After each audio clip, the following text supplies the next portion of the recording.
ਲੜੀਵਾਰ ਕਥਾ ਦਾ ਸਮਾਂ ਹੈ। ਪਿਆਰ ਸ਼ਰਧਾ ਨਾਲ ਸਤਿਗੁਰੂ ਜੀ ਦਾ ਅੰਮ੍ਰਿਤ ਉਪਦੇਸ਼ ਸਰਵਣ ਕਰੀਏ। ਸਾਧ ਸੰਗਤ ਜੀ, ਅੱਜ ਧੰਨ ਗੁਰੂ ਅਮਰਦਾਸ ਸੱਚੇ ਪਾਤਸ਼ਾਹ ਜੀ ਮਹਾਰਾਜ ਜੀ ਦਾ ਆਗਮਨ ਗੁਰਪੁਰਬ ਹੈ।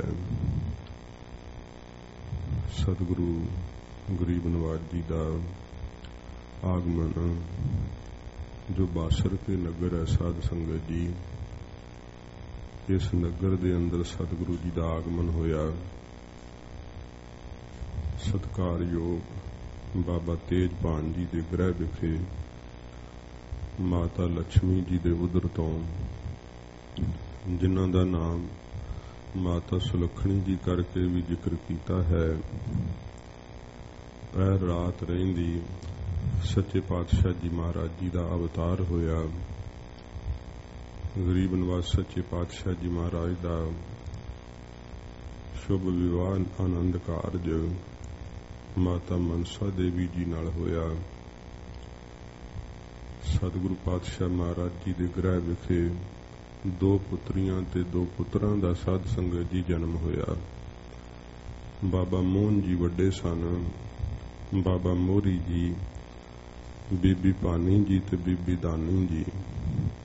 ਇਹ ਸੱਚੇ ਪਾਤਸ਼ਾਹ ਜੀ ਦੇ 2 ਸਪੁੱਤਰੀਆਂ ਤੇ 2 ਸਪੁੱਤਰ ਹੋਏ।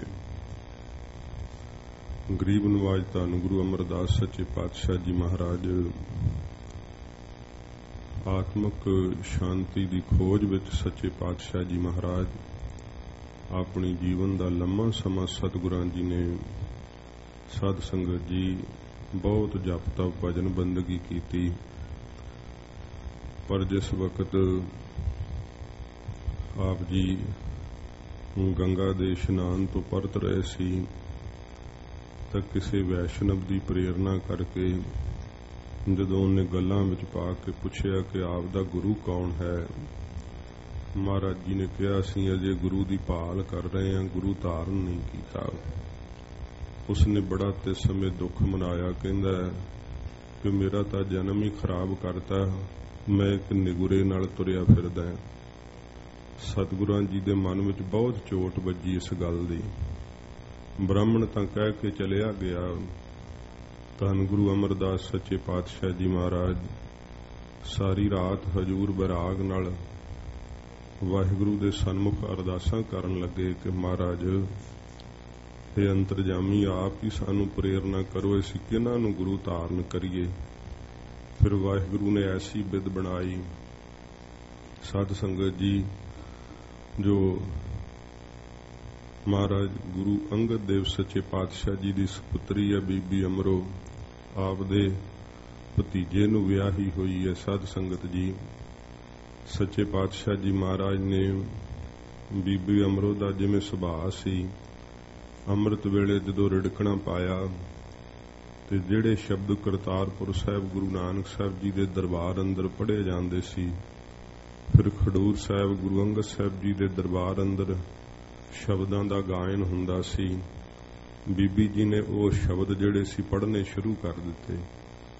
ਹਜੂਰ ਦੇ ਕੰਨਾਂ ਵਿੱਚ ਜਦੋਂ ਇਹ ਆਵਾਜ਼ ਪਈ, ਜਿਵੇਂ ਕੰਡੇ ਹੇੜੇ ਦੀ ਆਵਾਜ਼ ਤੇ ਹਿਰਨ ਮਸਤ ਹੋ ਜਾਂਦਾ ਹੈ, ਆਪ ਜੀ ਇਹ ਸ਼ਬਦਾਂ ਦੀ ਆਵਾਜ਼ ਸੁਣ ਕਰਕੇ ਜਿਨ੍ਹਾਂ ਵਿੱਚ ਮਹਾਰਾਜ ਨੂੰ ਪ੍ਰਤੀਤ ਹੋਇਆ ਕਿ ਮੇਰੇ ਹੀ ਮਨ ਦੀ ਹਾਲਤ ਕਹੀ ਹੋਈ ਹੈ।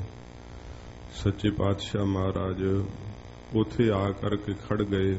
ਪੁੱਛਿਆ, ਪੁੱਤਰ, ਇਹ ਕਿਹਨਾਂ ਦੀ ਬਾਣੀ ਹੈ? ਆਖਿਆ ਕਿ ਗੁਰੂ ਨਾਨਕ ਸਾਹਿਬ ਜੀ ਮਹਾਰਾਜ ਦੀ ਬਾਣੀ ਹੈ, ਮੈਂ ਉਹਨਾਂ ਦਾ ਦਰਸ਼ਨ ਕਰਨਾ ਹੈ।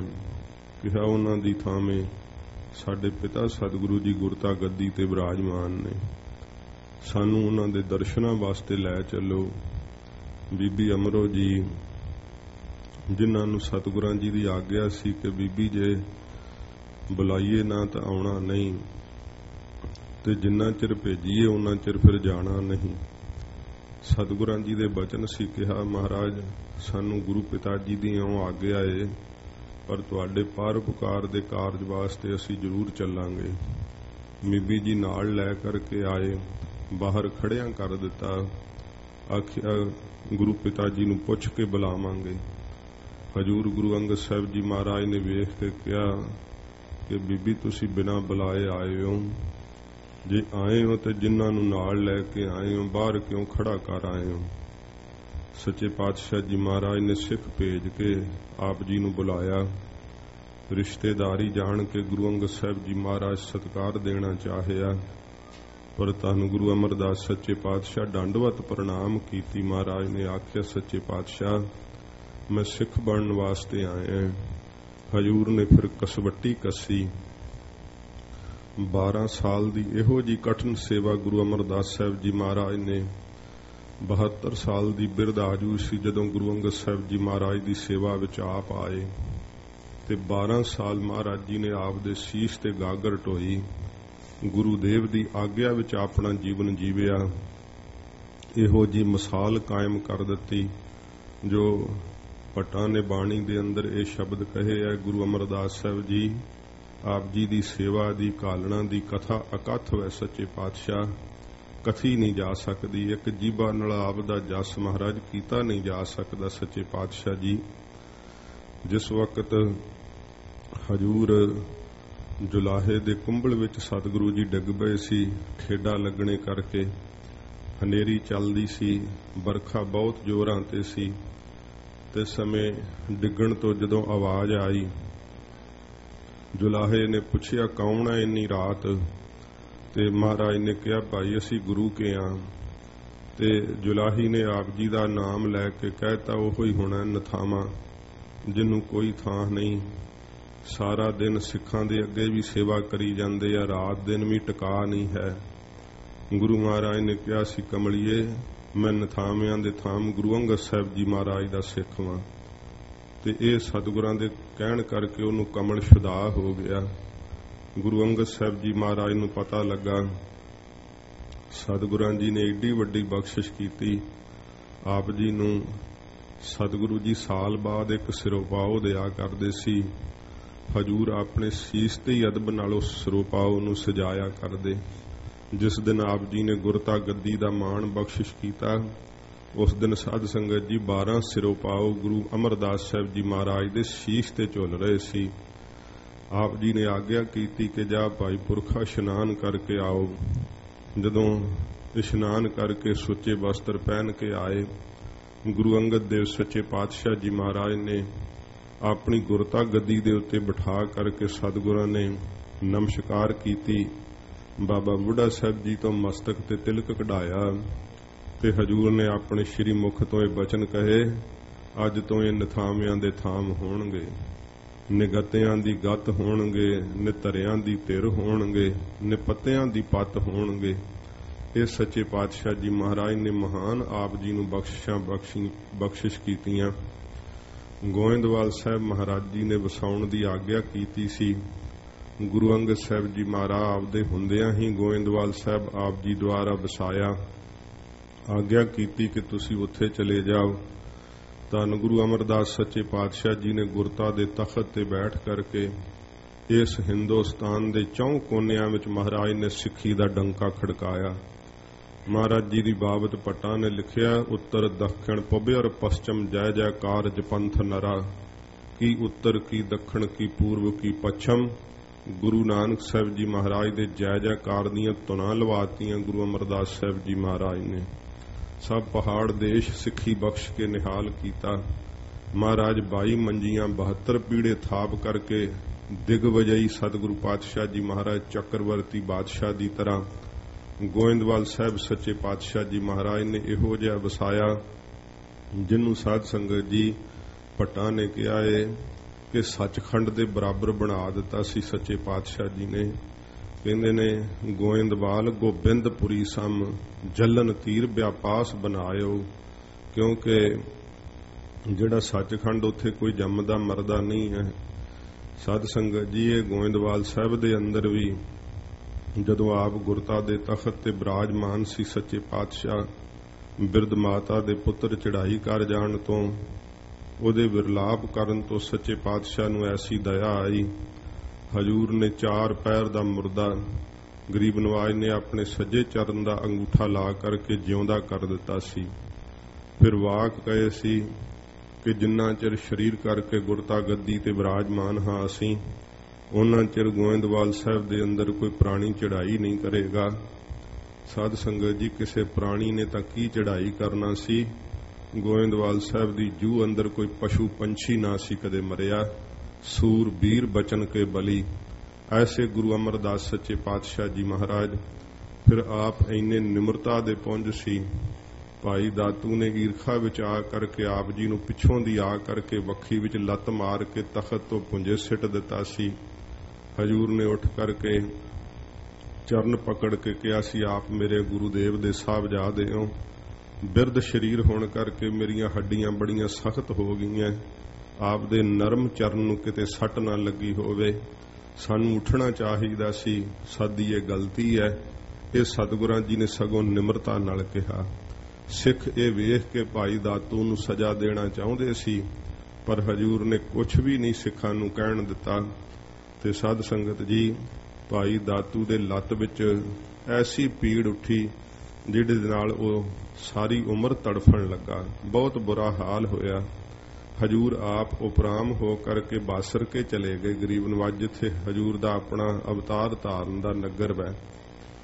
ਸੱਚੇ ਪਾਤਸ਼ਾਹ ਜੀ ਮਹਾਰਾਜ ਨੇ ਜਿੱਥੇ ਹਜੂਰ ਦਾ ਗ੍ਰਹਿ, ਸਾਧ ਸੰਗਤ ਜੀ, ਉੱਥੇ ਗੁਰਦੁਆਰਾ ਸੰਨ ਸਾਹਿਬ ਬਣਿਆ ਹੋਇਆ। ਸੱਚੇ ਪਾਤਸ਼ਾਹ ਜੀ ਮਹਾਰਾਜ ਜੀ ਨੇ ਉਸ ਦਰਵਾਜ਼ੇ ਨੂੰ ਬੰਦ ਕਰਵਾ ਦਿੱਤਾ। ਆਪ ਸਤਿਗੁਰੂ ਜੀ ਅੰਦਰ ਸਮਾਧੀ ਲੀਨ ਹੋ ਗਏ।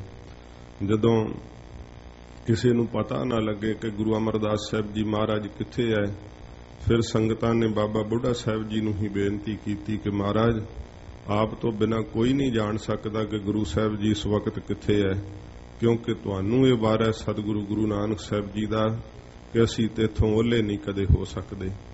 ਤੋ ਬਾਬਾ ਬੁੱਢਾ ਸਾਹਿਬ ਨੇ ਨਿਮਰਤਾ ਨਾਲ ਇਹ ਸ਼ਬਦ ਕਹੇ, ਸਾਧ ਸੰਗਤ ਜੀ, ਇਹ ਘੋੜੀ ਭਾਈ ਪਾਰੋ ਦੀ ਗੁਰੂ ਅਮਰਦਾਸ ਸਾਹਿਬ ਜੀ ਮਹਾਰਾਜ ਦੇ ਪਾਸ ਵੈ। ਇਹਦੇ ਤੇ ਭਾਈ ਪਾਰੋ ਜੀ ਸਵਾਰੀ ਕਰਦੇ ਰਹੇ ਹੈ। ਗੁਰੂ ਮਹਾਰਾਜ ਸਵਾਰੀ ਕਰਦੇ ਰਹੇ, ਘੋੜੀ ਲੈ ਕੇ ਚੱਲੂਗੀ ਸਾਨੂੰ ਸਤਿਗੁਰੂ ਜੀ ਕਿੱਥੇ ਹੈ। ਤੇ ਸਾਧ ਸੰਗਤ ਜੀ, ਸਭ ਸਿੱਖ ਬਾਬਾ ਬੁੱਢਾ ਸਾਹਿਬ ਜੀ ਦੇ ਸਮੇਤ ਉਸ ਘੋੜੀ ਦੇ ਪਿੱਛੇ ਪਿੱਛੇ, ਤੇ ਘੋੜੀ ਆ ਕਰਕੇ ਉਸ ਜਿਹੜੀ ਕੋਠੜੀ ਸੀ ਉਹਦੇ ਸਾਹਮਣੇ ਆ ਕਰਕੇ ਖਲੋ ਗਈ ਦਰਵਾਜ਼ੇ ਦੇ। ਤੇ ਉੱਤੇ ਲਿਖੇ ਹੋਏ ਸੀ ਸ਼ਬਦ, ਗੁਰੂ ਅਮਰਦਾਸ ਸਾਹਿਬ ਜੀ ਮਹਾਰਾਜ ਦੇ ਲਿਖਵਾਏ ਹੋਏ ਸੀ ਕਿ ਜਿਹੜਾ ਇਸ ਦਰ ਨੂੰ ਖੋਲੇਗਾ, ਦਰ ਖੋਲ ਕੇ ਅੰਦਰ ਆਵੇਗਾ, ਉਹ ਨਰਕਾਂ ਨੂੰ ਜਾਵੇਗਾ। ਬਾਬਾ ਬੁੱਢਾ ਸਾਹਿਬ ਜੀ ਨੇ ਵੇਖਿਆ ਕਿ ਹਜੂਰ ਨੇ ਤਾਂ ਦਰਵਾਜ਼ੇ ਰਾਹੀਂ ਲੰਘਣ ਵਾਲੇ ਨੂੰ ਇਹ ਸ਼ਬਦ ਕਹੇ ਹੋਏ ਹੈ।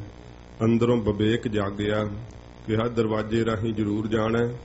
ਬਾਬਾ ਬੁੱਢਾ ਸਾਹਿਬ ਨੇ ਪਿੱਛੋਂ ਦੀ ਉਸ ਕੋਠੜੀ ਨੂੰ ਸੰਨ ਲਾਤੀ। ਜਦੋਂ ਕੰਧ 'ਚ ਪਾੜ ਪਾ ਕੇ ਬਾਬਾ ਬੁੱਢਾ ਸਾਹਿਬ ਜੀ ਅੰਦਰ ਆਏ, ਕੀ ਤੱਕਿਆ ਹਜੂਰ ਗਰੀਬ ਨਵਾਜ ਸੱਚੇ ਪਾਤਸ਼ਾਹ ਜੀ ਪਦਮ ਆਸਣ ਬੈਠੇ ਹੋਏ ਹੈ। ਅਗਾਧ ਡੂੰਘੀ ਮਹਾਰਾਜ ਦੀ ਸਮਾਧ ਲੱਗੀ ਹੋਈ ਹੈ। ਹੌਲੀ ਹੌਲੀ ਸਤਿਗੁਰਾਂ ਜੀ ਦੇ ਚਰਨਾਂ ਨੂੰ ਪਰਸਦਿਆਂ ਹੋਇਆਂ ਬਾਬਾ ਬੁੱਢਾ ਸਾਹਿਬ ਜੀ ਨੇ ਮਹਾਰਾਜ ਜੀ ਦਾ ਜਦੋਂ ਸਰੀਰ ਚੇਤਨਤਾ ਵਿੱਚ ਆਇਆ, ਸਾਰੀ ਸੰਗਤ ਨੇ ਅੰਦਰ ਆ ਕੇ ਦਰਸ਼ਨ ਕੀਤਾ। ਨੇਤਰ ਖੋਲੇ, ਹਜੂਰ ਨੇ ਆਖਿਆ, ਬਾਬਾ ਬੁੱਢਾ ਸਾਹਿਬ ਜੀ, ਤੁਸਾਂ ਇਹ ਕੀ ਕੀਤਾ? ਸਾਡੇ ਬਚਨ ਲਿਖੇ ਹੋਏ ਸੀ ਕਿ ਜਿਹੜਾ ਲੰਘ ਕੇ ਅੰਦਰ ਆਵੇਗਾ ਇਸ ਦਰ ਰਾਹੀਂ ਉਹ ਨਰਕਾਂ ਨੂੰ ਜਾਵੇਗਾ। ਬਾਬਾ ਬੁੱਢਾ ਸਾਹਿਬ ਜੀ ਨੇ ਹੱਥ ਜੋੜ ਕੇ ਬੇਨਤੀ ਕੀਤੀ, ਸੱਚੇ ਪਾਤਸ਼ਾਹ, ਆਪ ਦੇ ਬਚਨ ਦੀ ਅਵੱਗਿਆ ਨਹੀਂ ਅਸੀਂ ਮਹਾਰਾਜ ਕੀਤੀ। ਸੱਚੇ ਪਾਤਸ਼ਾਹ ਅਸੀਂ ਤਾਂ ਪਿੱਛੋਂ ਦੀ ਸੰਨ ਲਾ ਕੇ ਆਏ ਹਾਂ।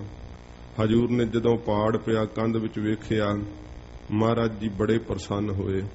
ਸਤਿਗੁਰੂ ਜੀ ਕਹਿੰਦੇ, ਚੰਗਾ ਬਾਬਾ ਬੁੱਢਾ ਸਾਹਿਬ ਜੀ, ਜਿੱਥੇ ਸਾਡੇ ਬਚਨ ਸੀ ਨਾ ਕਿ ਜਿਹੜਾ ਦਰ ਰਾਹੀਂ ਲੰਘੇਗਾ ਨਰਕਾਂ ਨੂੰ ਜਾਵੇਗਾ, ਜਿਹੜਾ ਹੁਣ ਇਸ ਸੰਨ ਰਾਹੀਂ ਲੰਘ ਜਾਵੇਗਾ ਉਹ 84 ਦੇ ਗੇੜ 'ਚ ਨਹੀਂ ਆਏਗਾ।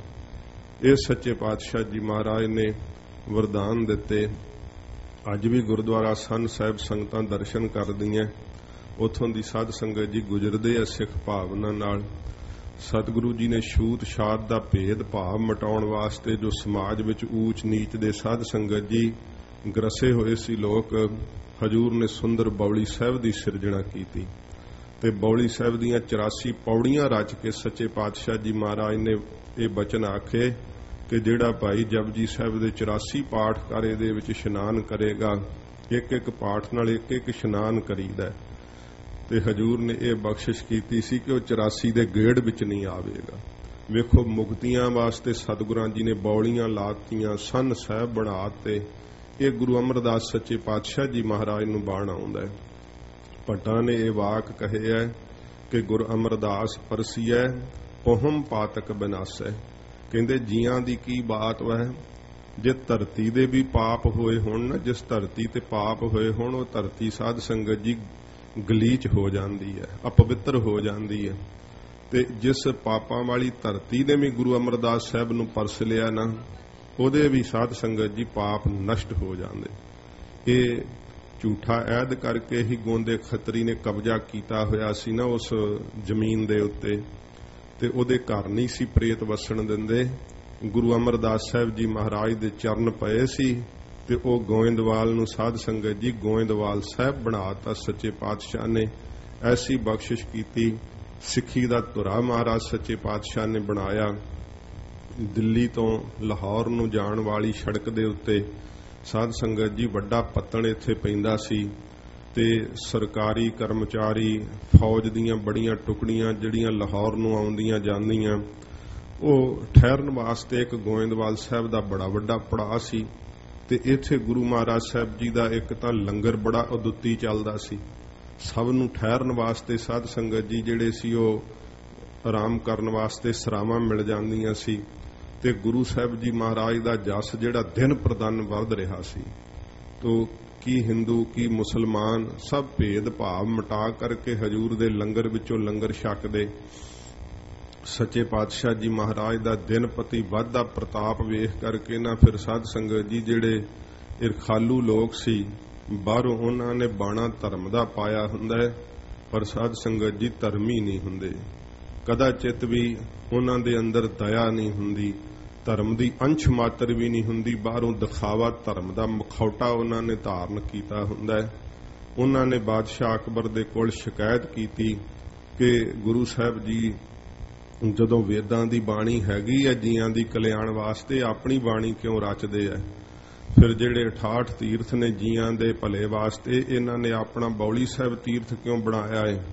ਫਿਰ ਇਹ ਸਭ ਨੂੰ ਇੱਕੇ ਹੀ ਪੰਗਤ ਵਿੱਚ ਲੰਗਰ ਛਕਾਈ ਜਾਂਦੇ ਹੈ, ਕੋਈ ਜਾਤ ਪਾਤ ਨਹੀਂ ਇਹਨਾਂ ਨੇ ਰਹਿਣ ਦਿੱਤੀ, ਵਰਨ ਆਸ਼ਰਮ ਸਭ ਭੰਗ ਕਰ ਦਿੱਤੇ ਹੈ।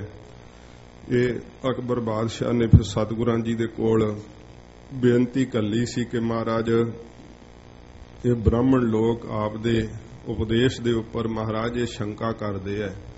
ਸੱਚੇ ਪਾਤਸ਼ਾਹ ਜੀ ਮਹਾਰਾਜ ਨੇ ਫਿਰ ਸਾਧ ਸੰਗਤ ਜੀ ਗੁਰੂ ਰਾਮਦਾਸ ਸੱਚੇ ਪਾਤਸ਼ਾਹ ਜੀ ਮਹਾਰਾਜ ਨੂੰ ਭੇਜਿਆ ਸੀ, ਜਿਹੜੀ ਬਾਦਸ਼ਾਹ ਅਕਬਰ ਵੱਲੋਂ ਕਾਬਲ ਦੇ ਵਿੱਚ ਇਕੱਤਰਤਾ ਕੀਤੀ ਗਈ ਸੀ ਵਿਦਵਾਨਾਂ ਦੀ। ਗੁਰੂ ਰਾਮਦਾਸ ਸਾਹਿਬ ਜੀ ਮਹਾਰਾਜ ਨੂੰ ਹਜੂਰ ਨੇ ਆਗਿਆ ਕੀਤੀ, ਜਾਓ ਭਾਈ ਪੁਰਖਾ ਉੱਥੇ ਜਾ ਕੇ ਗੁਰੂ ਘਰ ਦਾ ਸਿਧਾਂਤ ਪ੍ਰਗਟ ਕਰੋ।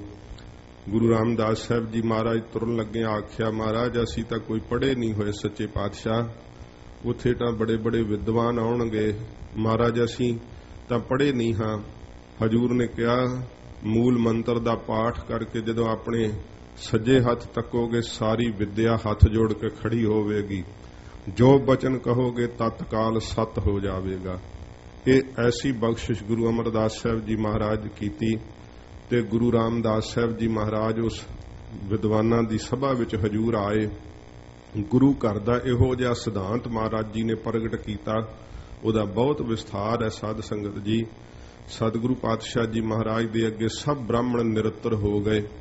ਅਕਬਰ ਬਾਦਸ਼ਾਹ ਨੇ ਫਿਰ ਬੇਨਤੀ ਕੀਤੀ ਕਿ ਮਹਾਰਾਜ ਗੁਰੂ ਅਮਰਦਾਸ ਸਾਹਿਬ ਜੀ ਨੂੰ ਕਹੋ ਕਿ ਆਪ ਤੀਰਥਾਂ ਤੇ ਚਰਨ ਪਾਓ, ਤੇ ਜਿਹੜੇ ਇਹ ਲੋਕ ਜਿੰਦੇ ਸ਼ੰਕੇ ਕਰਦੇ ਆ ਉਹਨਾਂ ਦੇ ਸ਼ੰਕੇ ਉੱਠ ਜਾਣਗੇ, ਨਿਵਰਤ ਹੋਣਗੇ।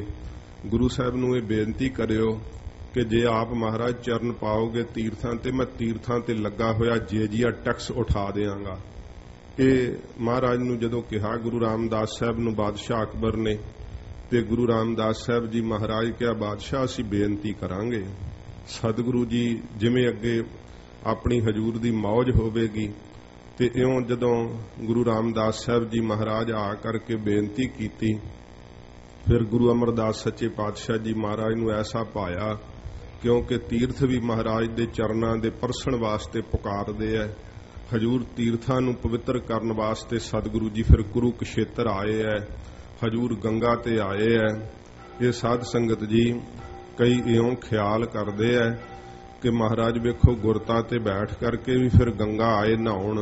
नहीं साध संगत जी, ਜਿਹੜੇ ਕੋਈ ਗੰਗਾ ਇਸ਼ਨਾਨ ਕਰਨ ਦੇ ਪ੍ਰੇਮੀ ਸੀ ਨਾ, ਸਾਡਾ ਇਤਿਹਾਸ ਜ਼ਿਕਰ ਕਰਦਾ, ਪਿੱਛੇ ਵੀ ਇਹ ਸਾਖੀ ਆਈ ਸੀ।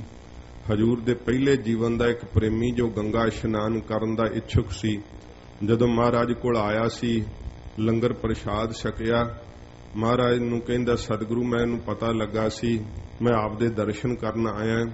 ਹਜੂਰ ਕਹਿੰਦੇ ਕਿੱਧਰ ਚੱਲੇ ਹੋ? ਮਹਾਰਾਜ ਮੈਂ ਗੰਗਾ ਨਹਾਉਣ ਚੱਲਿਆ।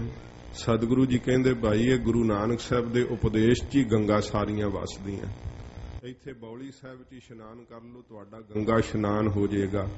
ਉਹਨ ਸ਼ੰਕਾ ਕੀਤੀ, ਮਨ ਦੇ ਅੰਦਰੋਂ ਭਰਮ ਨਾ ਮਿਟਿਆ, ਕਿਹਾ ਮਹਾਰਾਜ ਮੈਂ ਤਾਂ ਗੰਗਾ ਤੇ ਫੁਰਨਾ ਕਰਕੇ ਤੁਰਿਆ, ਗੰਗਾ ਹੀ ਜਾਊਂਗਾ। ਸਤਿਗੁਰੂ ਜੀ ਕਹਿੰਦੇ ਜਿਵੇਂ ਤੁਹਾਡੀ ਇੱਛਾ ਹੈ, ਪਰ ਐਂ ਕਰਿਓ ਸਾਡੇ ਵਾਸਤੇ ਵੀ ਆ ਲੋਟਾ ਲੈ ਜਾਓ ਤੇ ਗੰਗਾ ਜਲ ਫਿਰ ਲਈ ਆਇਓ। ਸਤ ਬਚਨ ਮਹਾਰਾਜ ਉੱਥੇ ਨਹਾਉਂਦਿਆਂ ਉਹਦੇ ਕੋਲੋਂ ਲੋਟਾ ਮਹਾਰਾਜ ਜੀ ਦਾ ਹੱਥੋਂ ਛੁਟਕ ਗਿਆ ਸੀਗਾ ਤੇ ਬੜਾ ਲੱਭਿਆ ਪਰ ਨਾ ਹੀ ਪ੍ਰਾਪਤ ਹੋਇਆ। ਸਤਿਗੁਰੂ ਜੀ ਜਨਾਉਣਾ ਚਾਹੁੰਦੇ ਸੀ ਉਸ ਨੂੰ ਕਿ ਜਿਨ੍ਹਾਂ ਤੀਰਥਾਂ ਤੇ ਤੁਸੀਂ ਬੜੀ ਮਿਹਨਤ ਕਰ ਕਰਕੇ ਜਾ ਕਰਕੇ ਉੱਥੇ ਨਹਾਉਂਦੇ ਹੋ, ਗੁਰੂ ਨਾਨਕ ਸਾਹਿਬ ਜੀ ਦੇ ਘਰ ਦੇ ਅੰਦਰ ਇਹ ਸਭ ਤੀਰਥ ਹੀ ਵਾਸ ਕਰਦੇ ਆ ਕਰਕੇ। ਜਦੋਂ ਵਾਪਸ ਆਇਆ ਉਸਨੇ ਕਿਹਾ ਮਹਾਰਾਜ ਬੜੀ ਸ਼ਰਮਿੰਦਗੀ ਆ ਮੈਨੂੰ, ਮੈਂ ਆਪਦੇ ਵਾਸਤੇ ਜਲ ਨਹੀਂ ਲਿਆ ਸਕਿਆ। ਸੱਚੇ ਪਾਤਸ਼ਾਹ ਜੀ ਕਹਿੰਦੇ ਸਾਡਾ ਲੋਟਾ ਸਾਨੂੰ ਪਹੁੰਚ ਗਿਆ ਏ, ਜਾਓ ਬੌਲੀ ਸਾਹਿਬ ਦੇ ਵਿੱਚ ਵੇਖੋ। ਇਸ਼ਨਾਨ ਕੀਤਾ, ਟੁਬਕੀ ਮਾਰੀ, ਥੱਲੇ ਲੋਟਾ ਨਜ਼ਰ ਆਇਆ, ਚੱਕ ਲਿਆਇਆ। ਹੈਰਾਨੀ ਦੀ ਹੱਦ ਨਾ ਰਹੀ, ਗੰਗਾ ਵਿੱਚ ਰੁੜਿਆ ਲੋਟਾ ਬੌਲੀ ਸਾਹਿਬ ਵਿੱਚ ਕਿਵੇਂ ਪ੍ਰਗਟ ਹੋ ਗਿਆ। ਇਹ ਸੱਚੇ ਪਾਤਸ਼ਾਹ ਜੀ ਮਹਾਰਾਜ ਨੇ ਅਚਰਜ ਕੌਤਕ ਵਰਤਾਏ। ਹਜੂਰ ਗੰਗਾ ਤੇ ਜਦੋਂ ਗੁਰਤਾ ਦੇ ਬੈਠ ਕਰਕੇ ਗਏ ਉਦੋਂ ਗੰਗਾ ਨੂੰ ਪਵਿੱਤਰ ਕਰਨ ਗਏ ਸੱਚੇ ਪਾਤਸ਼ਾਹ, ਕਿਉਂਕਿ ਸਭ ਦੇਵੀ ਦੇਵਤੇ ਸਭ ਤੀਰਥ ਹਜੂਰ ਨੂੰ ਅਰਾਧਦੇ ਹੈ। ਇਹ ਤਾਂ ਸਾਧੂਆਂ ਦੇ ਚਰਨਾਂ ਦੀ ਧੂੜ ਨੂੰ ਲੋਚਦੇ ਐ, ਬਾਕੀ ਲੋਕ ਜਿਹੜੇ ਉੱਥੇ ਆਪਣੇ ਪਾਪ ਲਾਉਣ ਜਾਂਦੇ ਐ। ਇਉਂ ਸੱਚੇ ਪਾਤਸ਼ਾਹ ਜੀ ਮਹਾਰਾਜ ਫਿਰ ਤੀਰਥਾਂ ਨੂੰ ਵੀ ਨਿਹਾਲ ਕੀਤਾ ਤੇ ਸਾਧ ਸੰਗਤ ਜੀ ਹਜੂਰ ਨੇ ਤਕਰੀਬਨ 95 ਸਾਲ 3 ਮਹੀਨੇ ਤੇ 23 ਦਿਨ ਦੀ ਸੱਚੇ ਪਾਤਸ਼ਾਹ ਜੀ ਮਹਾਰਾਜ ਨੇ ਆਪਣੇ ਜਿਹੜੀ ਸੀ ਸੰਸਾਰਕ ਸਰੀਰਕ ਆਜੂ ਸੱਚੇ ਪਾਤਸ਼ਾਹ ਜੀ ਨੇ ਗਰੀਬ ਨਵਾਜ ਨੇ ਭੋਗ ਕਰਕੇ ਤੇ ਜੋਤੀ ਜੋਤ ਸਮਾਉਣਾ ਕੀਤਾ। ਜਦੋਂ ਹਜੂਰ ਨੇ ਗੁਰੂ ਰਾਮਦਾਸ ਸੱਚੇ ਪਾਤਸ਼ਾਹ ਜੀ ਨੂੰ ਗੁਰਤਾ ਗੱਦੀ ਦਾ ਮਾਣ ਬਖਸ਼ਿਸ਼ ਕੀਤਾ ਹੈ, ਉਸ ਵਕਤ ਸਾਧ ਸੰਗਤ ਜੀ ਮਹਾਰਾਜ ਨੇ ਆਪਣੀ ਸਪੁੱਤਰੀ ਬੀਬੀ ਭਾਨੀ ਜੀ ਨੂੰ ਆਖਿਆ ਸੀਗਾ ਕਿ ਪੁੱਤਰ ਤੇਰੇ ਸੁਹਾਗ ਦੀ ਆਜੂ ਨਹੀਂ ਰਹੀ, ਇਹਨਾਂ ਨੇ ਚੜ੍ਹਾਈ ਕਰ ਜਾਣਾ। ਬੀਬੀ ਭਾਨੀ ਜੀ ਸਤਿਗੁਰੂ ਪਿਤਾ ਜੀ ਦੇ ਬਚਨ ਦੇ ਉੱਪਰ ਬੜਾ ਨਿਸ਼ਚਾ ਕਰਦੇ ਸੀ ਤੇ ਆਪਣਾ ਸੁਹਾਗ ਦਾ ਪੱਲੂ ਮਹਾਰਾਜ ਦੇ ਚਰਨਾਂ ਵਿੱਚ ਰੱਖ ਦਿੱਤਾ।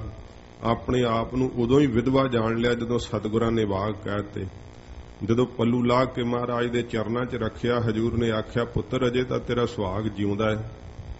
ਤੇ ਮਹਾਰਾਜ ਦੇ ਅੱਗੇ ਬੇਨਤੀ ਕੀਤੀ, ਹਜੂਰ ਆਪ ਨੇ ਕਦੇ ਅਸਤ ਬਚਨ ਆਪਣੇ ਮੁਖ ਤੋਂ ਨਹੀਂ ਕਿਹਾ, ਜੇ ਆਪ ਨੇ ਕਿਹਾ ਤੇ ਬਚਨ ਸੱਤ ਹੈ। ਮਹਾਰਾਜ ਅਸੀਂ ਆਪਣੇ ਆਪ ਨੂੰ ਪਹਿਲਾਂ ਹੀ ਵਿਧਵਾ ਜਾਣ ਲਿਆ।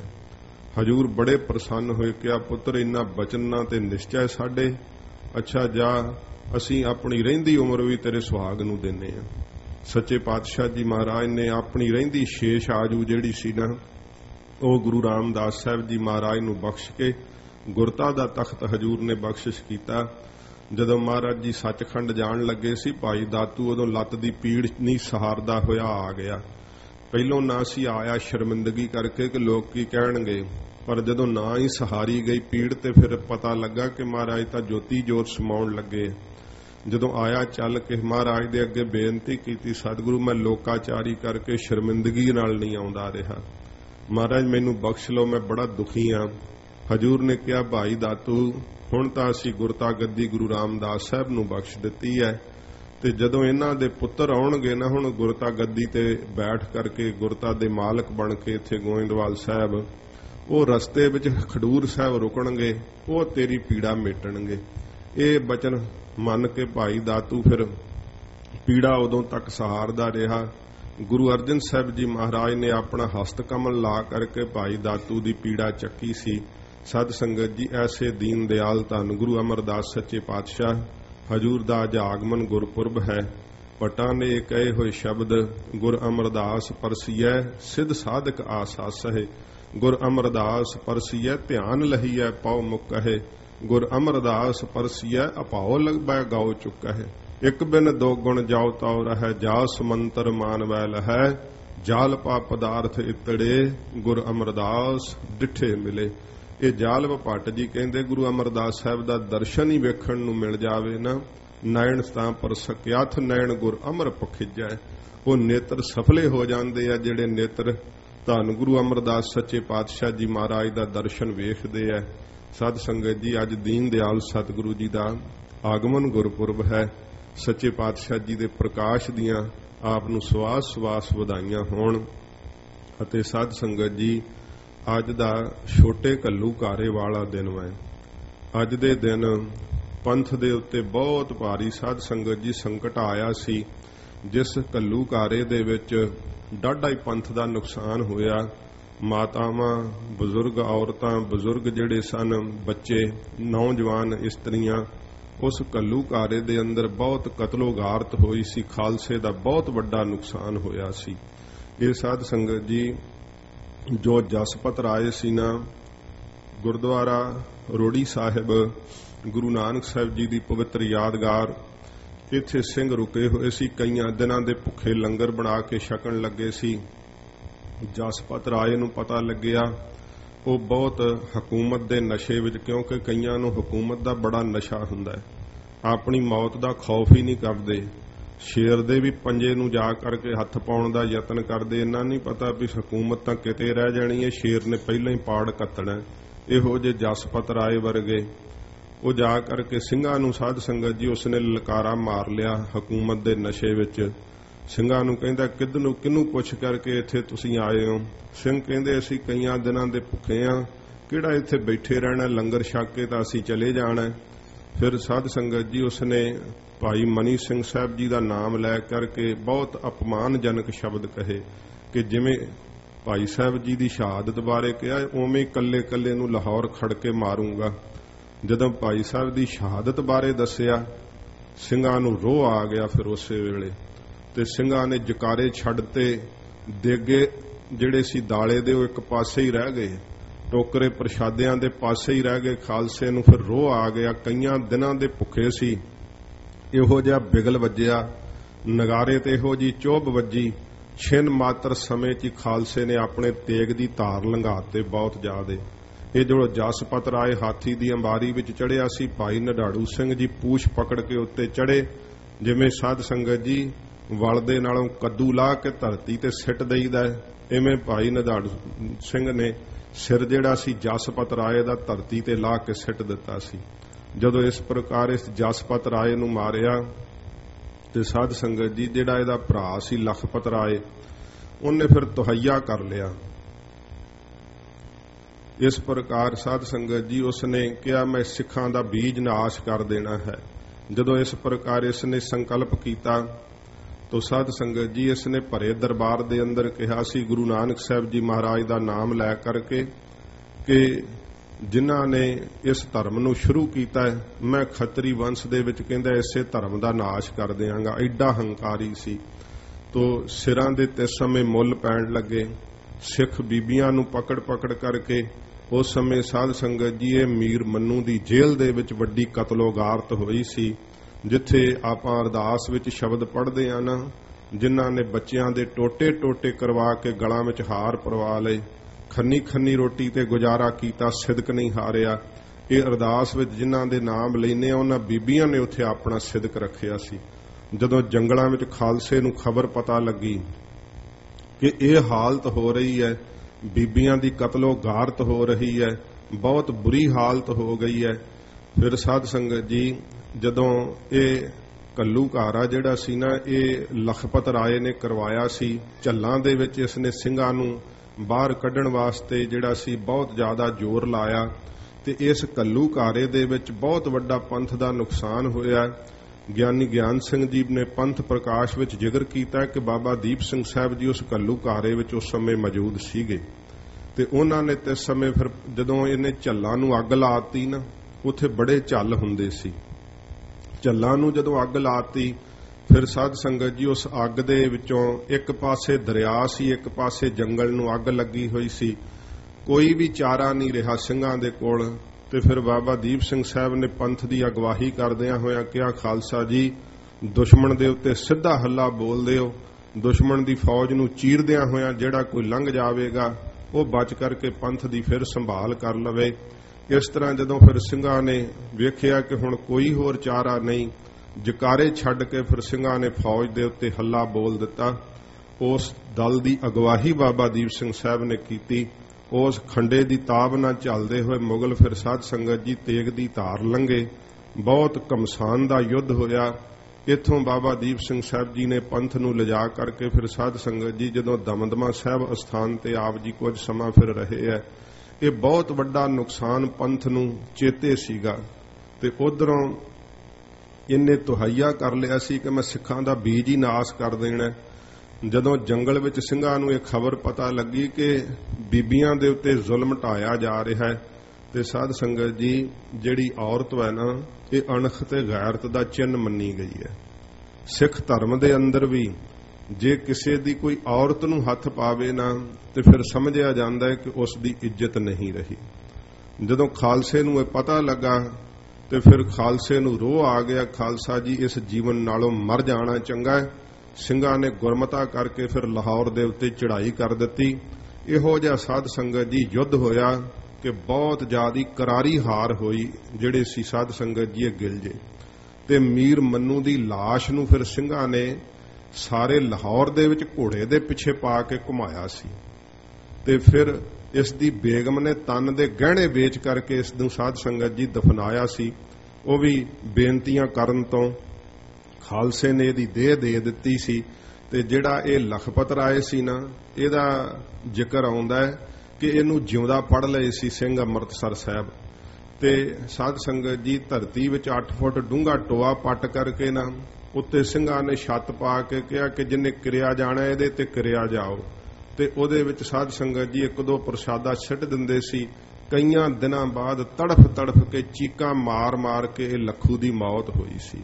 इस प्रकार जिन्हें एक घल्लूघारा करवाया सी ना उहदी भी ਸਿੰਘਾਂ ने इहो जी हालत कीती। भावें कि हकूमत दे नशे विच कईयां नूं हुंदा है कि साडे कोल ताकत बड़ी है, असीं कर सकदे हां अपनी मर्जी नाल जो चाहीए। पर साध संगत जी हुंदा ओह है जो वाहिगुरू नूं पाउंदा है, क्योंकि मेरा वाहिगुरू सदा निमाणिਆਂ ते नताणिਆਂ दी रखिया करदा है। ये महाराज जी दी बाण मैं सच्चे पातशाह जी दी कि गरीब दी बाह महाराज सच्चे पातशाह फड़दे है। खालसा सदा ही निमाणा बन के सतगुरां दे चरनां नाल जुड़िया रहा, जिस करके महाराज ने इन्हां औकड़ां विचों भी खालसे पंथ की सहायता की ते खालसा पंथ सगों साध संगत जी नियारा हो करके उभरिया। जिन्ने सगों एक कष्ट आए ना कहंदे अबदाली ने सरदार जस्सा सिंह आलूवालिया नूं कहा जदों वड्डे घल्लूघारे दी ये बात है, कहंदे जिस वक्त सूरज अस्त हो रहा सी, जंग सूरज अस्त होण दे नाल दोहां पासियां तो हट चुकी सी। ढाब दे उत्ते जदों सरदार पानी पीण वास्ते उतरिया, कहंदे 22 फट लगे सी सरदार दे शरीर दे उत्ते। ते जदों एक पासियों अबदाली अपनी हाथी दी अंबारी विच बैठा होया ललकारिया, कहंदा अजे भी मौका है। सरदार जस्सा सिंह आलूवालिया नूं कहा हथियार सुट दिओगे ते जान बच जावेगी। ते जिवें साध संगत जी कोई शेर दहाड़दा है ना, सरदार जस्सा सिंह आलूवालिए ने कहा अबदाली अजे तां ता चढ़िया, वेख किदां 12 वन्नी दी सोने दी तरह खालसा निखरेगा, दिन चढ़दे नूं वेख तैनूं किहो जे हथ विखावांगे। ते पछाड़ दित्ती सी अबदाली दी फौज उस जंग दे अंदर। उस भी युद्ध विच खालसे दा भारी नुकसान होया सी, भावें क्योंकि जिहड़े वहीर ना वो साध संगत जी वहीर दे विच बच्चे औरतां हुंदे है। उदों फिर पंथ ने गुरमता करके ये बुढ़ा दल ते तरना दल साध संगत जी कायम कीता। तरना दल जिस दे विच तरन नौजवान जिहड़े योधे सूरबीर लड़न वाले, ते बुढ़ा दल साध संगत जी जिहड़ा कायम होया जिहड़े सेवा संभाल करदे। इस प्रकार ये जथेबंदियां कायम होईयां। अज छोटा घल्लूघारा होण करके ये थोड़ा जिक्र कीता है। जिवें सच्चे पातशाह जी महाराज आप दी अमृत बाणी विच उपदेश बख्शिश करदे है। आओ मन बिरती एकागर करके सरवण करिए। हजूर दे पवित्र चरनां दा ध्यान करदे होए आखो जी सतनाम श्री वाहिगुरु साहिब जी। सतनाम